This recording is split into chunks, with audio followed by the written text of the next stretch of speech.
Welcome to Penrose Learning, where we make understanding easy. You open Pages now and choose a template. This sets structure so you can work faster.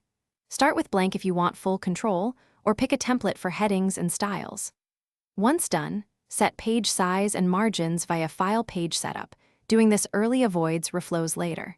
Use CMD+S to save and name the file in iCloud or on my Mac, because saving first prevents lost work and keeps versions tidy.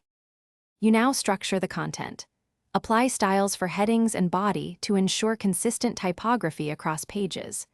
Use the Format sidebar to change layout, add columns, or insert section breaks so content flows correctly.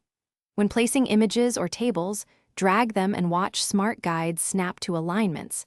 This saves time and improves visual balance. Also adjust text wrap and object anchoring so elements stay connected to the right paragraphs as you edit. You proofread and switch to print view to confirm layout before exporting. This prevents surprises when sharing. Export using File Export to and pick PDF, Word, or EPUB. Adjust image quality and accessibility tags as needed. If formatting breaks or content disappears, use File Revert to restore a previous version or disable extensions and restart pages.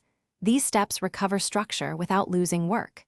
If spell check flags remain, toggle check spelling and reapply styles for.